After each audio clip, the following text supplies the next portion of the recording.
Well, March is marching on, isn't it? My gosh, we're in the third week of March already. And we have been playing with the ideas of Don Miguel Ruiz's book, The Four Agreements. I remembered to bring it with me today. And it also has a companion book that goes with it. So there are four agreements. There's 4 weeks in the month, and we're on agreement number 3 today, which says, don't make assumptions. And an assumption is a belief that something is true without having any proof. And you know, it was interesting because I thought about that for a moment and I thought, something is true without having any proof. That almost sounds like it could be the same thing as faith.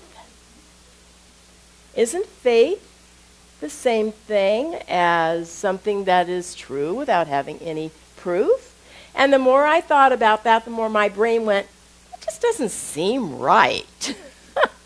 So I looked up the synonyms of those two words. The synonym of assumption are, supposition, postulation, guess, theory, conjecture. The synonyms of faith are confidence, trust, reliance, assurance, conviction, belief, devotion, and loyalty. Boy, a big difference in the energy there, isn't there? Quite a big difference. You can't just go by the one little thing, a belief in something that has no proof. And of course, we're all familiar with the common definition of assume.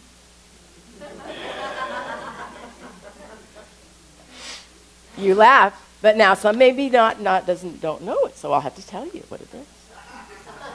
You have it spelled A-S-S-U-M-E, and we make an ass out of you and me when we assume. And we're not talking about a donkey or a burro or something like that. And so this to me is one of my most challenging of the 4 agreements, to not assume. And it's interesting as we look at what Don Miguel has told us in this book prior to this, when we talked about the first week, is that each of us is the star, the producer, the director, the writer of our own life, of our own story, right? And so we're all coming from this nuance that says, it's all about me. Truly, we are. Then, though, we have this domestication process that comes forth when we're little and we grow up with the teachers and our parents, and everyone try to domesticate these wild things, these young children. And so we are told that we need to behave ourselves. We need to, and they don't say it much anymore, but children are seen and not heard, but that's part of the culture, that's part of the race consciousness, so to speak, of that our society has grown up with, we have grown up with. And so then what we're taught, more subliminally than anything, is that in order to get along, in order to be a good girl, in order to be a good boy, and to do the right thing, you have to please other people. You have to do what other people want. That's how to get along in the world. And so we scratch our heads and we're like, well, this is kind of funny because I thought I was the star. Isn't it all about me?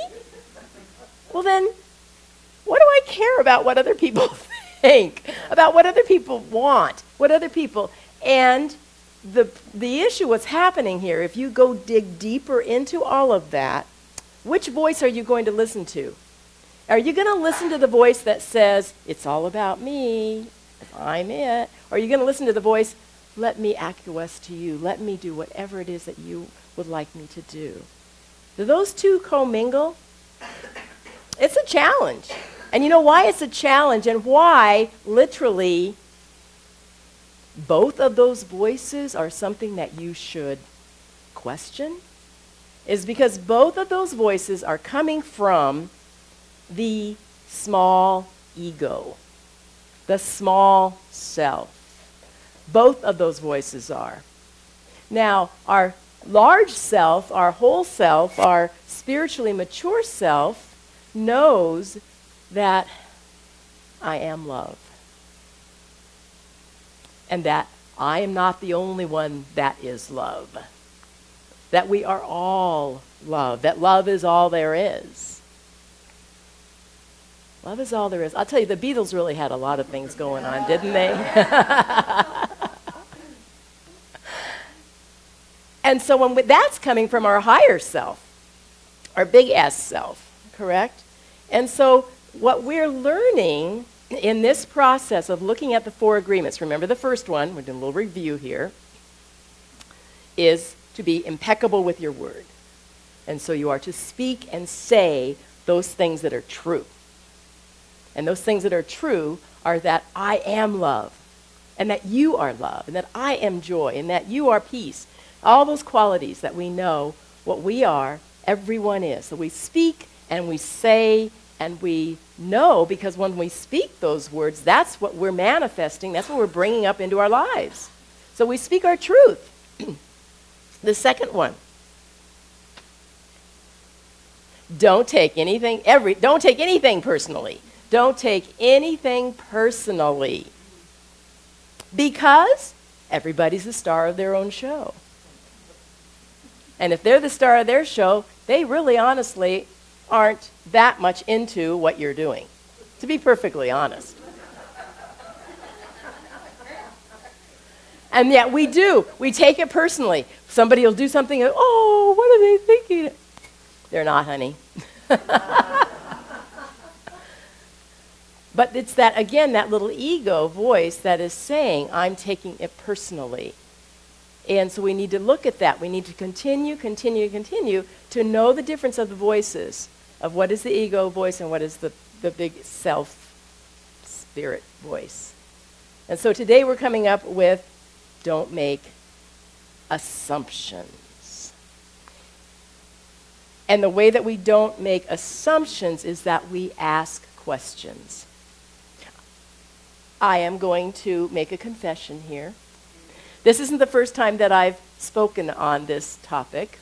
So, of course, I kind of pulled out my archives and saw, well, what did I speak about before, in this topic?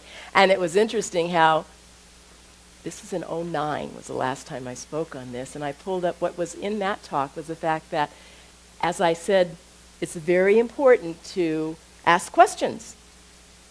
And I referred to our lovely Jean Tharp. Because Jean Tharp was our matriarch. And she, of anybody I ever knew my whole life, she would ask questions.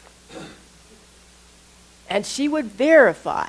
And she would make sure that she understood, where are you coming from? And what, she really was an amazing example of what to do in life. Because she said her mission in life was to love. That's a pretty good mission. Very simple, very pure. But she did ask questions, and she loved to learn. Up until her last breath at 97 and a half, she was keep going strong. So we're blessing her, knowing she is with us today. Oh, stop it. And so each of us is this pure being of love and of light and of joy. Our job is exactly what Jean said. Our job is to be unconditional love in expression. It's a tall order because you cannot be unconditional love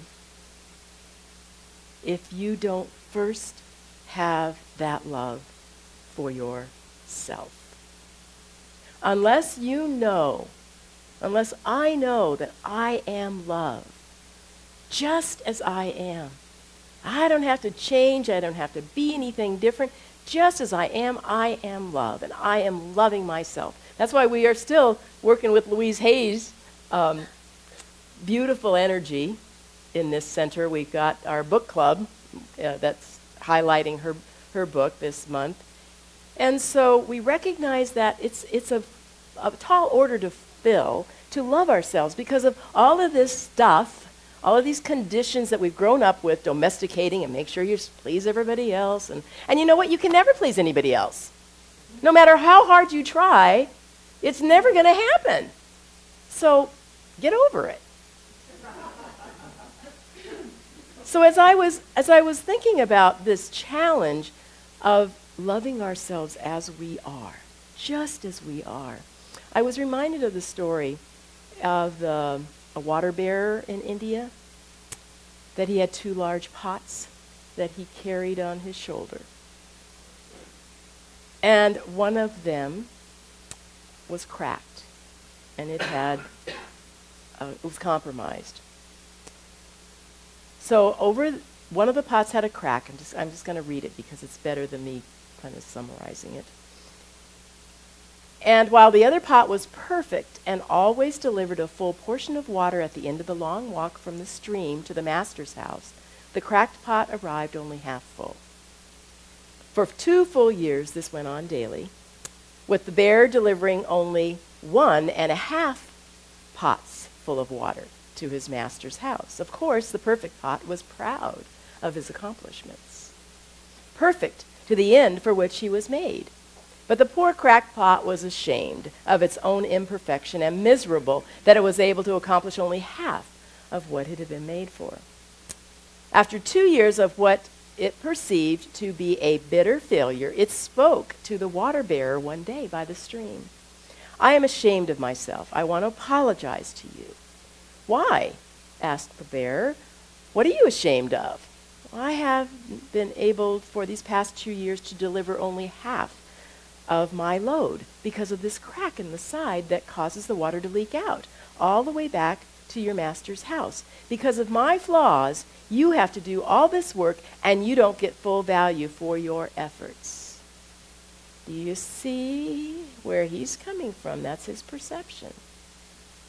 And the water bearer felt sorry for the old cracked pot, and in his compassion he said, "As we return to the master's house, I want you to notice the beautiful flowers along the path." Indeed, as they went up the hill, the old cracked pot took notice of the sun warming the beautiful wildflowers on the side of the path, and it cheered it up somewhat. But at the end of the trail, it still felt bad because it leaked out half of its load, and so again it apologized to the bear for its failure. The bear said to the pot, "Did you notice? There are flowers only on your side of the path, but not on the other pot's side. That's because I always have known about your flaw, and I took advantage of it. I planted flower seeds on your side of the path, and every day while we walk back from the stream, you have watered them. For 2 years, I have been able to pick these beautiful flowers to decorate my master's table. Without you being just the way you are, he would not have had the beauty to grace his house." The moral of the story, each of us has our own unique flaws. We're all cracked pots.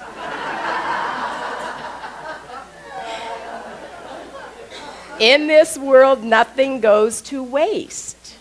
You may think like the cracked pot that you are inefficient or useless in certain areas of your life. However, these flaws can turn out to be a blessing in disguise. I think this story fits with our topic today quite nicely because, number one, it gives us the example that the pot was making an assumption. He was thought one thing. Now, granted, what was the great thing about it is he spoke up. He apologized, but then it was being able to bring up the conversation. It was being able to bring up the communication. He didn't, he stayed quiet for 2 years. It took him 2 years, which actually, in the end, was a good thing because it took that time for the flowers to grow and for those seeds to take sprout. So So maybe that's another lesson in this story, is the value of patience and the value of just allowing life to flow as it is. But do raise your hand if you have a question, and rather than just taking something on as making it an assumption. Personally, I have noticed myself, I said in the beginning, this is my hardest one, I'm pretty sure, making assumptions. Because as I grew up in a household, Mommy ruled the roost. And if mommy ruled the roost, you didn't want to make any waves. You wanted to make Mommy to be happy. And so when I contracted polio at 5, I came home after 6 months in the hospital, and this arm doesn't work like most arms do. So I'm a crackpot. I'm flawed. And as a 5-year-old, I was devastated. I was very sad. And but I would go to bed every night, and I would remember every single thing I could that happened to me in the hospital. And I would reiterate it again and again and again in my mind, and then I'd cry myself to sleep. Every night. I don't know, till I was 10 or 12 or something. And I shared a bedroom with my sister, and I didn't want her to hear me, so I'd muffle my tears. Well, now that I'm in therapy, I'm in counseling, so I share this with my counselor, and she goes, now why would you think that you didn't go to your mother? Why didn't you tell somebody how sad you were? Why did you keep it within you?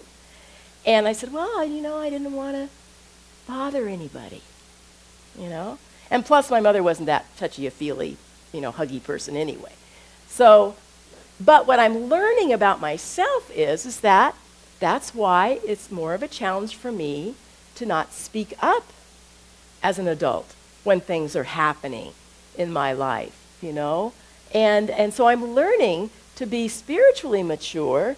We do need to speak our truth as we see it and not make assumptions, not just think, oh, this is what somebody's doing or thinking.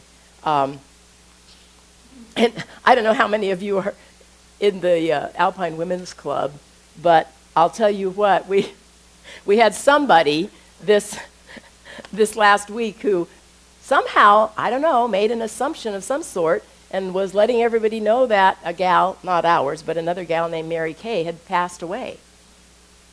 And all these people are, oh my gosh, man, Mary Kay's passed away, and all this. And then Mary Kay said, hello, I'm here.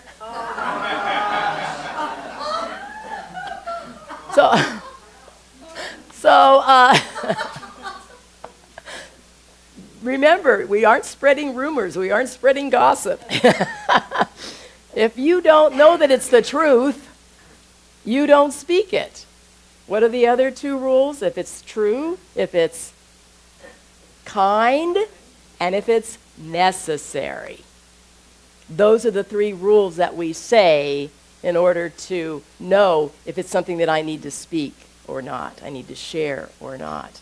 So this whole week, because we're moving right along, we are not making assumptions. What we're doing is allowing ourselves to listen to I almost said right, and that would mean something was wrong, but listen to our true spiritual voice within us. That true spiritual voice is only coming from love. So we need to remember to hear that voice within ourselves, to listen to it, and to love ourselves first, to put ourselves in this arena of being in this flow of unconditional divine love. When we are there, we will be able to speak our truth. We will be able to hear the truth coming from someone else, not making assumptions, not thinking that we know what they're thinking, That is true. How many of us have gone through life thinking, well, they know me so well, I'm sure that they know exactly what I'm thinking, exactly what, they can probably finish my sentence. If I start, I'll, da, da, da, da. And then when they don't do it, what happens? We get mad. Why? Because it's all about me. So in any event, our challenge, our homework is to recognize that as we speak our truth, coming from love, we don't make assumptions. We speak up and we ask for clarity, we ask for confirmation, and we speak our truth to ourselves and to others. What I'd like to do at this point in time, if you would bring your program out one more time, we're going to look at that thought for the week. And I'm going to read just the little balance of the ending of it. And then I'd like you to say aloud again what that thought for the week has at the end of it. So I have, life shouldn't be a mystery novel. Guessing games have their place, but not when it comes to mature, honest communication which nurtures rich, fulfilling relationships. Say with me, I am willing to speak my truth and openly share my needs, desires, and expectations with those in my household and close personal friends. I am also willing to check in and verify if I have heard another correctly or not. By asking questions, I avoid drama, hurt feelings, and a whole array of negative situations. I am grateful that I speak and listen from my heart. Your hearts are all big and beautiful and gorgeous and loving. See that from yourself, emanate that from yourself, and that's what you will experience in your life. Know that. You are blessed, and so it is. Namaste. So it is. And so it is. Yeah.